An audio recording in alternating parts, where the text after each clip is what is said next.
watch your parents have every day for the rest of your life? वो climax अभी बाकी। Or would you join in once and stop it forever? किसी किसी influencer को, किसी किसी आर्टिस्ट को फेमस होने का शौक होता है, और इस सबों के बीच ट्रोल हो रहे रणवीर अलाहाबादिया। रणवीर अलाहाबादिया वो इसलिए ट्रेंड हो रहे हैं, वो कोई अच्छे काम के लिए ट्रेंड नहीं हो रहे हैं, वो कोई घिनौने काम के लिए ट्रेंड हो रहे हैं। मैं आपको इसलिए बता रहा हूँ कि रणवीर अलाहाबादिया ने जिस तरह से भद्दे कमेंट कर दिए हैं, उससे पूरे देश में जो है आज बवाल मचा हुआ है। पूरे देश में, पूरे फिल्मी जगत से लेकर उन्होंने अपनी मानसिकता को, उस मानसिकता को उन्होंने स्पीच में कर दिया है। उन्होंने उस मानसिकता को अपने बयान में कह दिया है, जिससे कि लगता है कि दुनिया सच में कलयुग जो है वो अब अपनी आखिरी अंतिम चरण पर है।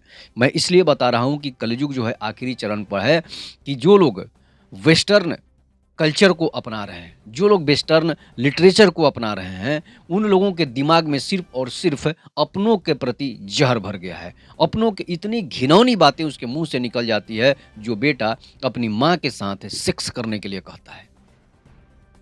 समय रैना के शो में, इंडियाज़ गॉट लैटेंट के शो में उन्होंने जिस तरह से शब्द बोले हैं, उससे यही लगता है उनकी लिबरल मानसिकता जो है कितनी गिरी हुई मानसिकता है, बॉलीवुड वालों की कितनी गिरी हुई मानसिकता है। इसी से आप अंदाज़ा लगा सकते हैं कि वो सामने अपना टैलेंट दिखा रहे किसी कलाकार से कहता है कि क्या तुमने कभी अपने माँ के साथ सेक्स किया है, क्या तुमने कभी अपनी बहन के साथ सेक्स किया है, या फिर उनको कभी ऐसे ही करते देखा है।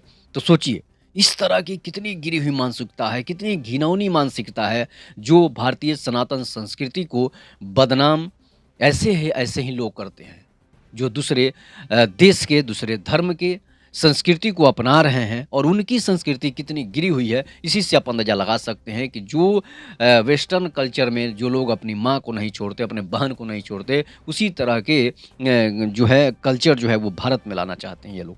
और वो लोग बॉलीवुड से लेकर जो है फिल्मी दुनिया से लेकर स्टैंड अप कॉमेडियन के नाम पर जिस तरह से अश्लीलता और सेक्स परोसे जा रहे हैं, उससे यही लगता है कि आने वाले समय में सनातन संस्कृति जो है एकदम से उल्टा हो जाएगी। इसलिए मैं आपको बता रहा हूँ कि रणवीर अलाहाबादिया जिस तरह से अपशब्द अपनी मम्मी के लिए किए, अपने बहन के लिए जो उन्होंने किया, इसी से आप अंदाजा लगा सकते हैं कि वो आदमी कितना नीच और कितना गिरा हुआ है, कि जो अपनी माँ और बहन के साथ इस तरह की घटिया हरकत करने के लिए लोगों से कह रहा है कि क्या तुमने ऐसा कभी किया है, या फिर तुमने उनको करते देखा है, बताइए। तो इस तरह की गिरी हुई मानसिकता के लोग कहाँ से आ जाते हैं देश में? भारत जैसे पवित्र देश में कहाँ से ऐसी ऐसी गिरी हुई मानसिकता के लोग आ जाते हैं, जो इस तरह की घटिया बयान देकर सुर्खियाँ बटोरना चाहते हैं।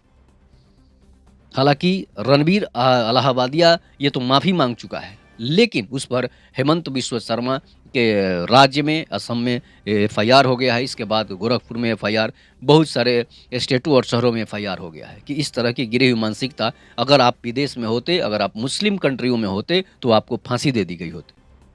लेकिन आप इंडिया में रह रहे हैं, फ्रीडम ऑफ स्पीच के नाम पर आप कुछ भी बोले जाएंगे, फ्रीडम ऑफ स्पीच के नाम पर अपनी माँ और बहन को भी नहीं छोड़ेंगे, तो समझिए कि ऐसे लोगों को भारत में रहने के लिए जगह नहीं है। इसलिए कि हम सनातन संस्कृति और प्राकृतिक संस्कृति के अनुसार जी रहे हैं। माँ को माँ मानते हैं, बहन को बहन मानते हैं, भाई को भाई मानते हैं, चाचा अंकल सभी कहते हैं। लेकिन इस तरह की गिरी हुई मानसिकता के लोग, जिस तरह से बॉलीवुड में इस तरह की गिरी मानसिकता के लोग आज भी विद्यमान हैं, उनके लेखक और पटकथा से यही लगता है कि बॉलीवुड कितना गिरा हुआ है, इतना नीच गिरा हुआ है कि महेश भट्ट जैसा गंदा इंसान अपनी बेटी के साथ सेक्स और शादी करने के लिए कहता है।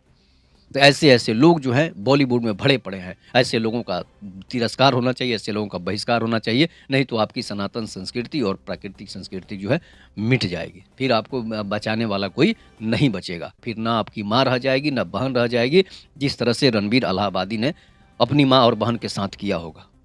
जब वो किया होगा, उसका अनुभव हुआ होगा, तभी वो इस तरह का बात कर सकता है। नहीं तो कोई भारतीय इंसान जिसमें जेनेटिक भारतीय खून हो, जिसमें असली इंडियन खून हो, वो कभी ऐसी बातें, उसके मुंह से गंदी बातें निकल ही नहीं सकता है। इस पर आप अपनी प्रतिक्रिया जोड़ दीजिएगा। तब तक के नमस्कार, जय हिंद, जय भारत, जय श्री राम।